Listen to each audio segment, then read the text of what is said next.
welcome to my GAMMANS Art YouTube channel. This week I am doing another seascape, and it's one that's quite similar to one that I did 2 weeks ago, which you guys seem to enjoy. This time I've got the clouds coming from different angles and a vertical sunset, which I think will be interesting. As per usual, please do like and subscribe, leave me a comment, give it a thumbs up, tell your friends. These are all very, very helpful things you can do, but most importantly, enjoy the video, and thank you so much for watching. So you can see I've already started off with doing the top half of the piece, and that has started very much as it normally does when we're blending the sky. But I wanted to show you the bottom half of the painting because that's where some really intricate work is happening. So you've seen how I normally do my skies, and if you haven't, then go back and rewatch some of the other seascapes that I've done, but this is me showing you the bottom half. So I'm marking out where's going to be the edges of the painting and where the foliage is going to come in, as well as those strong areas of texture and shadow which you've seen me do before.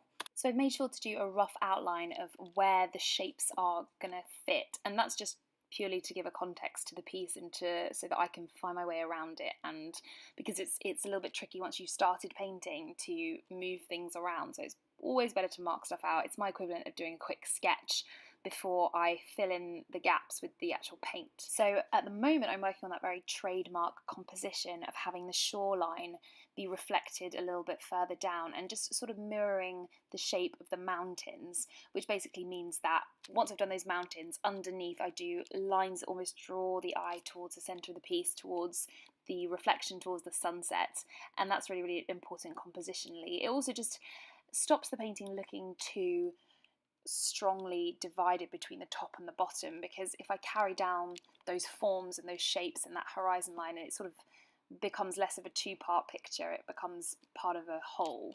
You can see I've started off with those reddy brown colours and also the beige. It's unbleached titanium white, but it looks almost beige, and also yellow, and that is yellow ochre. And the reason I've done that is because there's yellow, a similar kind of yellow in the sky, the pale yellow, and I'm dragging that downwards. And also I've used the red because I think it gives it an earthy feel as well, and it bounces nicely off of that green because they're complementary colours, so they contrast quite nicely as well. You can see also there's quite a natural tonal progression with the bottom of the painting, where you can see it's very reddy, dark brown, and then the top half of that area, which is sort of peach and lighter, and that's just again to make it look like it's heading down into the darkness. The light source is further away from that area, so therefore it progresses from the lighter half of that foliage bit at the bottom to the darker half. And in between you've got that really nice mustard yellow, which really nicely contrasts with the purple as well. Colour combinations which I've seen work really well together are the purpley lilac sky colour and that pinky, and also a really nice sort of turquoisey blue colour. So what I've done is I've taken the blue that I've used in the sky, which is the cerulean ultramarine, and I've taken the cerulean blue and added it to a turquoise colour and use that at the bottom. So I'm still using the same blue in all of the mixtures of colours in the purple sky and also in the bottom half of the painting, but I'm adding a bit of green because I want it all to tie together, and also I think because water can have that really nice green emeraldy tone to it. See, I'm filling in the section below where the water is going to fill in those cracks and those blanks, and it's going to flow downwards, and just started working on the reflection. The reflection, I always say, is really, really important because it's going to again contribute to stopping the painting looking like it's in halves, because as soon as you dragged that pink and yellow colour down from the sky, it's going to reflect in the water and join the picture together, because those colours are going to mirror each other in the upper half and lower half of the painting. So that's what I'm really concentrating on now, is just getting those tonal colours that are in the sky and mirroring them down. So the yellow I'm using in the reflections is going to blend really nicely with the blue of the water, because the yellow and the blue are going to create another sort of turquoise tone, and that's going to just add to that sense of emerald water. And as I said, those colours tend to look really, really nice together, the more turquoisey tones and the purple, because they're all part of that cooler spectrum, so they really, really complement each other well. You can see now that I'm moving on to the third section in the bottom half of the piece, and that is the bottom right hand corner. And I'm starting to introduce here a few green tones, which can be a little bit risky because green can be one of those colours that can really polarize a piece. Like, it can be too bright sometimes and really overpowering, or it can really work and give a more natural feel to it. So what I've done is I've used the same blues and the same greens that I've used in the rest of the piece, and I've combined them with the unbleached titanium white just to tone it down a bit, because as I said, it can be sometimes just way too bright. And I've also, to get that more turquoisey green colour, added some ultramarine blue to it as well. I've not actually used that much turquoise to create that green colour, because I'm really trying to concentrate on combining the other colours that I've used in the piece to make that green. That is going to give it a sense of tonal harmony, which is something I talk a lot about. And all that really means is that instead of introducing too many new colours, because it's all about finding the balance, as well as using exuberant colours, you can't use too many, so it's got to be balanced. And the tonal harmony is really important to the piece, otherwise it can look just a bit messy, a bit harsh on the eyes, a bit too colourful. So that's why I'm combining a lot of colours, and really colour mixing here is integral. You can see at the bottom right area as well, I've used a little bit more of a bluey colour just to highlight the start of that foliage and the rocks and the grass and things. And the reason I've done that is so that it doesn't look superimposed on the bottom half of the piece. It looks like there's a natural progression between the water that's then lapping up against the grass, and it looks a little bit bluer there as I'm progressing into the green. One of the main reasons I've chosen this as one of the pieces to show you is that I'm using a sky composition that I really enjoy doing, and I have used for quite a lot of my older pieces. And it's just because it creates almost like a triangle that leads the eye into the sunset, and it's almost like there are a lot of diagonals all pointing towards that central focal point, and those clouds really help to direct the gaze away from the edges of the picture towards where the sunset is happening.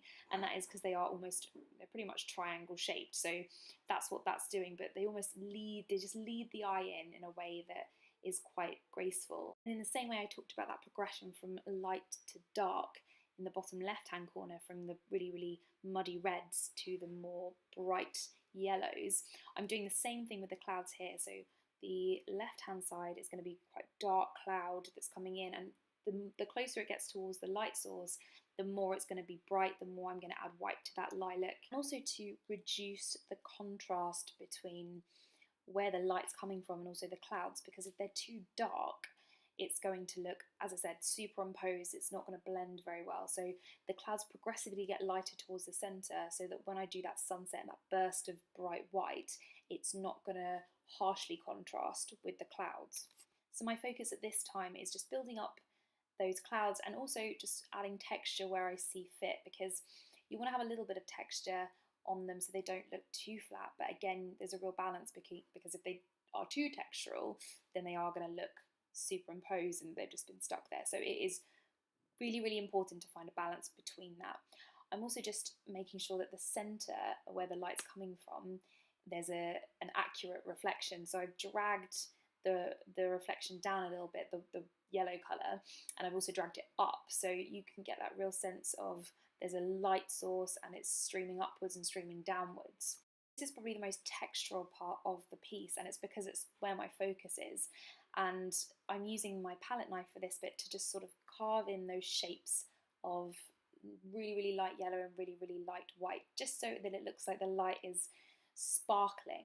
And the best way I can describe it is where it almost refracts off a piece of glass or your sunglasses, or there's a glare when you take a photo, and you just get that really strong lines of light coming out from the centre. And that's almost what I'm trying to recreate, so that real brightness. It's about creating brightness where I haven't got light at my disposal, I've just got paint. So it's what effect I can create with that, and the palette knife is really important here, and so is texture. It's also really important with the light source to create a vertical accent, and I talk a lot about the balance between the vertical and the horizontal accents of the piece, but it is really important to create a strong vertical where there is so much horizontal going on. And what I mean by the horizontal lines are the lines of the cloud which go across, the horizon which goes across, beneath the horizon the shoreline which goes across. So those vertical accents are really important, and that brings me to what I'm doing at the moment, which is the drippy bits, which are going to create a further vertical balance where it's so horizontal. So they drip down and they create a conversation between the vertical and the horizontal. They create a balance. They're also just a really nice way of breaking up quite solid colours with just a little bit of interest and texture and tone and things like that. All those elements are really important. I thought I'd do a close-up here as well of the horizon line, and what I'm doing is using the edge of my palette knife to create almost an interest of things going on, of boats, of people, and the edge of my palette knife is really good for that. I'm just using the same colours I've been using throughout the piece to just build up a layer of texture and a layer of something going on that almost looks like there's an activity. It makes it a bit more exciting, a bit more vibrant. And these last few minutes are just me basically touching things up, adding texture, just finishing things, adding a few more drippy bits, doing the splattery effect as well on the light, so it looks like the light is just emanating out and creating those light dots. It's something I like to do a lot because I feel like it almost blends two colours together in a way that is almost like shading. So where there's the light yellow and the purple, you can see that I've put those light dots across that colour because it almost looks like the light is transferring upwards, which again closes the gap between the two different shades of colour that I've used, if that makes sense. So by doing something over the top and creating another layer of something going on, it almost blends the colours together better because you're looking at the overarching image rather than just what's going on in the background. And just a few little tiny edits, and there you go. You have the finished piece. So there you go. I really hope you enjoyed watching my Seascape. Please do like and subscribe, leave a comment, and yeah, see you next week.